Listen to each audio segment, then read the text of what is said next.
नमस्कार, भुसाळ स्टारमध्ये तुम्हाला सर्वांचं खूप मनापासून स्वागत आहे। श्री स्वामी समर्थ। स्वामी महाराजांच्या कृपेने तुमच्या सर्व इच्छा मनोकामना पूर्ण हो। येत्या 3 ऑक्टोबरपासून नवरात्र सुरू होत आहे। नवरात्रीच्या 9 दिवसांमध्ये देवींच्या 9 भिन्न रूपांची पूजा केली जाते। नवरात्रीमध्ये भक्त देवी दुर्गाच्या उपासनेसोबतच उपवास आणि पूजा करतात।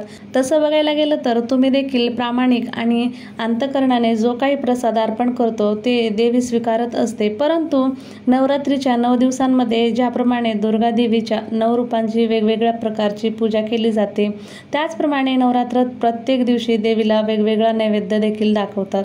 मग नवरात्रीच्या या 9 दिवसांमध्ये देवीच्या कोणत्या 9 रूपांची पूजा करायची आहे, तसेच 9 दिवस कोणता प्रसाद देवीला अर्पण करावा, कोणती फुले आपण रोज अर्पण करायची आहे, कारण की प्रत्येक देवीला वेगवेगळी फुले ही अर्पण केली जातात। तसेच 9 दिवस कोणत्या रंगाची साडी असेल किंवा वस्त्र असेल तर परिधान करावे, याबद्दलची सर्व माहिती आपण आज या व्हिडिओमधून जाणून घेणार आहोत। त्याआधी तुम्ही चॅनलवरती नवीन असाल तर चॅनलला लाईक करा आणि सबस्क्राईब देखील करा।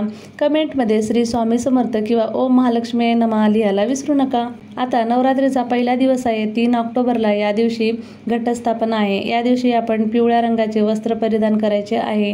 पिवळ्या रंगाची साडी असेल किंवा पिवळ्या रंगाचा ड्रेस असेल तर तो आपण परिधान करावा। पहिल्या दिवशी दुर्गा देवीच्या शैलपुत्री रूपाची पूजा केली जाते। पर्वतराज हिमालयाची मुलगी शैलपुत्रीला गायीचे तूप अर्पण करावे।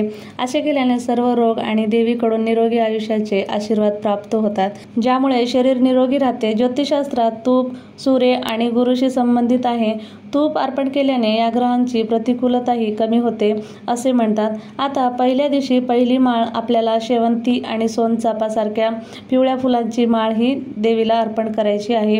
मग अगदी शेवंती किंवा सोनचाफ्याचं फूल नसेल तर तुम्ही देवीला झेंडूच्या फुलांची माळ देखील देवीला अर्पण करू शकता। या दिवशी आपल्याला एक मंत्र देखील म्हणायचा आहे। या दिवशी शैलपुत्रा मातेची पूजा केली जाते, त्यामुळे आपण ओम ऐं ह्रीं क्लीं शैलपुत्रिये नमः या मंत्राचा 108 वेळा जप करायचा आहे। त्यानंतर नवरात्रीचा दुसरा दिवस आहे। या दिवशी 4 ऑक्टोबर आहे। तर आपल्याला हिरव्या रंगाची साडी असेल किंवा वस्त्र असतील तर ते परिधान करायचे आहे। आता या दिवशी माळ कोणती अर्पण करायची तर अनंत, मोगरा, चमेली किंवा तगर यासारख्या पांढऱ्या फुलांची माळ ही देवीला अर्पण करायची आहे। नवरात्रीच्या दुसऱ्या दिवशी देवी भगवतीचे दुसरे रूप ब्रह्मचारिणी पूजा केली जाते। देवी ब्रह्मचारिणी या जगाच्या सर्व परिवर्तनांची आणि अविनाशी जगाच्या दुष्टांची जाणकार आहे। या दिवशी देवीला साखर अर्पण करावे, खूपच शुभ मानले जाते। हा प्रसाद अर्पण केल्याने कुटुंबात सुख आणि शांती राहते। तसेच चिरायू वरदान प्राप्त होते। ज्योतिषशास्त्रामध्ये साखर शुक्राशी संबंधित आहे। देवीला साखरेचे जेवण अर्पण केल्याने शुक्र ग्रहाची प्रतिकूलता कमी होते, घरात गोडवा आणि ज्ञानाचा प्रकाश ही वाढतो। आपण दुसऱ्या दिवशी देवीचा ओम ऐं ह्रीं क्लीं ब्रह्मचारिणी नमः या मंत्राचा जप करायचा आहे। हा जप 108 वेळा केला तर प्रत्येक कामामध्ये आपल्याला यश मिळते, आपल्याला विजयी हा प्राप्त होत असतो। नवरात्रीच्या तिसऱ्या दिवशी भगवती देवीचे तिसरे रूप चंद्रघंटाची पूजा केली जाते। तिच्या डोक्यावर तासाचा घंटाची आकाराचा चंद्रकोर आहे। या दिवशी देवीला दूध किंवा दुधापासून बनवलेल्या वस्तू अर्पण कराव्यात। तसेच अर्पण केल्यानंतर ते दान म्हणून द्यावे। असे केल्याने मानसिक शांती तसेच परमानंद प्राप्त होतो। ज्योतिषशास्त्रात दुधाचा संबंध चंद्राशी आहे। देवीला दूध अर्पण केल्याने चंद्राची शक्ती वाढते, मानसिक त्रास कमी होतो आणि जीवनात प्रगती देखील होते। नवरात्रीचा तिसरा दिवस 5 ऑक्टोबर। या दिवशी आपल्याला करड्या रंगाची साडी किंवा वस्त्र परिधान करायचे आहे। तर या दिवशी फुले कोणती अर्पण करावी तर तिसऱ्या माळीला आपण निळी फुलं, मग गोकर्णाची किंवा कृष्णकमळांच्या फुलांची माळ देखील देवीला अर्पण करू शकता, किंवा अगदी एक फूल जरी देवीला अर्पण केले तरी पण चालेल।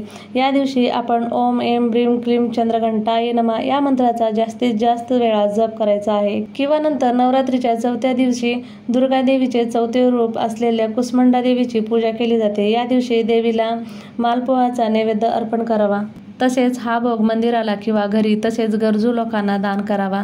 असे केल्याने देवी बुद्धीचे वरदान देते, निर्णय घेण्याची क्षमताही वाढते। मालपोह्यामध्ये अनेक घटक असतात, ते अर्पण केल्याने बृहस्पती, सूर्य आणि शुक्र यांचे शुभ फळ देखील प्राप्त होतात। चौथ्या दिवशी तारीख आहे 6 ऑक्टोबर। या दिवशी आपल्याला केशरी रंगाचे वस्त्र परिधान करायचे आहे। तसेच या दिवशी केशरी अथवा भगवी फुले माता लक्ष्मीला अर्पण करावी। आबोली, तेरडा असो किंवा तिळाचे फूल तुम्ही देवीला अर्पण करू शकता। या दिवशी आपण ओम ऐं ह्रीं क्लीं कुष्मांडाय नमः या मंत्राचा जप 108 वेळा करायचा आहे। त्यानंतर 5वा दिवस, या दिवशी तारीख आहे 7 ऑक्टोबर। या दिवशी आपल्याला पांढऱ्या रंगाचे वस्त्र परिधान करायचे आहे। 5वी माळ ही बेल आणि कुंकवाची वाहतात। नवरात्रीच्या 5व्या दिवशी देवी भगवतीचे 5वे रूप स्कंदमातेची विधिवत पूजा केली जाते। ब्रह्मस्वरूप सनत्कुमाराची आई असल्याने तिला स्कंदमाता म्हटले जाते। नवरात्रीच्या 5व्या दिवशी केळीचे नैवेद्य अर्पण करणे अत्यंत शुभ मानले जाते। असे केल्याने करिअरमध्ये वृद्धी होते आणि कुटुंबातील सदस्य आपापल्या क्षेत्रात प्रगती करतात। केळी गुरुशी संबंधित आहे। देवीला केळी अर्पण केल्याने ज्ञान विकसित होते, कौटुंबिक जीवनातील संपत्ती आणि आनंद देखील प्राप्त होते। या दिवशी आपण ओम ऐं क्लीं स्कंदमाते नमः या मंत्राचा जप 108 वेळा करायचा आहे।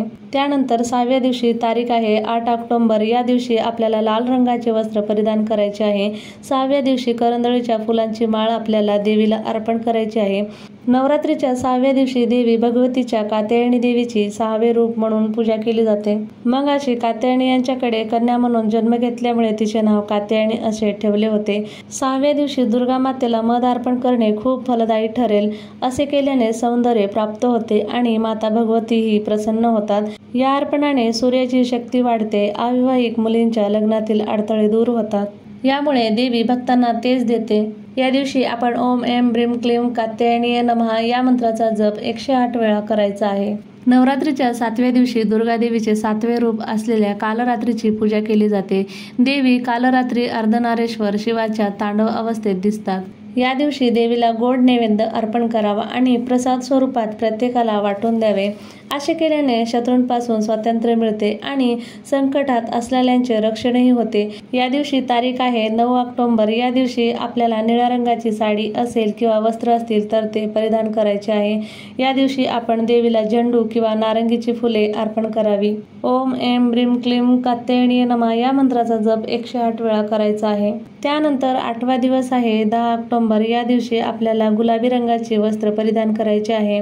8वी माळ आहे ते म्हणजे तांबडी फुले, कमळ, जास्वंद, कन्हेर किंवा गुलाबाची फुलांची माळ आपण देवी मातेला अर्पण करू शकता। नवरात्रीच्या 8व्या दिवशी दुर्गाचे 8वे रूप असलेल्या महागौरीची पूजा केली जाते। तिने तपश्चर्याने गौरवर्ण प्राप्त केले। नवरात्रीच्या 8व्या दिवशी महागौरीला नारळ अर्पण करावा। तसेच नारळ दान करणे देखील खूपच शुभ मानले जाते। असे केल्याने देवी माणसांच्या सर्व इच्छा पूर्ण करते। ज्योतिषशास्त्रात नारळ चंद्राशी संबंधित आहे। या अर्पणामुळे चंद्राचे शुभ फळ देखील आपल्याला बघायला मिळतात। या दिवशी आपण ओम ऐं ह्रीं क्लीं महागौरीये नमः या मंत्राचा जप करायचा आहे। नवरात्रीच्या शेवटच्या दिवशी म्हणजेच 9व्या दिवशी देवी दुर्गाच्या 9व्या स्वरूपाची सिद्धदात्रीची विधिवत पूजा केली जाते। या दिवशी देवीला हरभरा खीर अर्पण करावे। तसेच कुमारिकांची पूजा केली जाते। असे केल्याने कुटुंबात सुख आणि शांती राहते। देवीच्या आशीर्वादाने समृद्धी देखील येते। देवीला हा प्रसाद अर्पण केल्याने नवग्रहांचे प्रतिकूल परिणामही दूर होतात। 9व्या दिवशी तारीख आहे 11 ऑक्टोबर। या दिवशी आपण जांभळ्या पर्पल रंगाचे वस्त्र परिधान करायचे आहे। तसेच या दिवशी माता लक्ष्मीला कुंकुमार्चन देखील केले जाते।